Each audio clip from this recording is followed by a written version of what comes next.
গণহত্যা ও মানবতা বিরোধী অপরাধের মামলায় গ্রেপ্তারি পরোয়ানা জারির পর আসামি পুলিশ কর্মকর্তারা কিভাবে পালিয়ে যাচ্ছেন, তাদের গ্রেপ্তারে কি পদক্ষেপ নেওয়া হচ্ছে এ বিষয়ে পুলিশের কাছে ব্যাখ্যা চেয়েছে আন্তর্জাতিক অপরাধ ট্রাইব্যুনাল।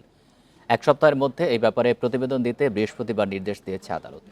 এ সময় তদন্তে দুর্বলতার জন্য ক্ষোভ প্রকাশ করে এক তদন্ত কর্মকর্তাকে সতর্ক করেন ট্রাইব্যুনাল। ছাত্র জনতার আন্দোলন চলাকালীন ২০ জুলাই যাত্রাবাড়িতে পুলিশের গুলিতে নিহত শিক্ষার্থী ইমাম হোসেন তাইমকে হত্যার মামলায় বৃহস্পতিবার ট্রাইব্যুনালে হাজির করা হয় আসামি যাত্রাবাড়ি থানার সাবেক ওসি আবুল হাসানকে। শুনানি শেষে তাকে ১৫ই আগস্ট জিজ্ঞাসাবাদের জন্য আদেশ দেন আদালত।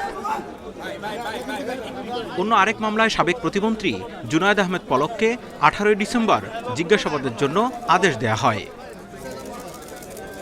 শুনানির সময় রাষ্ট্রপক্ষ আদালতকে জানায়, যাত্রাবাড়িতে গণহত্যার মামলার আসামি পুলিশ পরিদর্শক জাকির সহ বেশ কয়েকজন পুলিশ কর্মকর্তা পালিয়ে গেছেন, অথচ গ্রেপ্তারি পরোয়ানা জারির পরও তাদের কেউ কেউ অফিস করেছেন। কারা তাদের সহযোগিতা করেছে সে বিষয়টি খতিয়ে দেখা দরকার।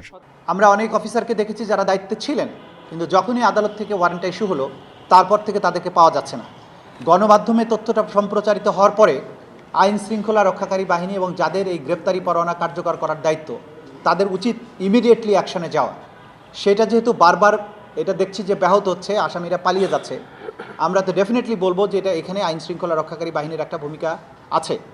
এদিকে যাত্রাবাড়ি এলাকায় পুলিশের গুলিতে হতাহতের সংখ্যা নিয়ে তদন্ত প্রতিবেদনে বিভ্রান্তিকর তথ্য থাকায় ক্ষোভ জানান আদালত, জেরা করেন তদন্ত কর্মকর্তাকে।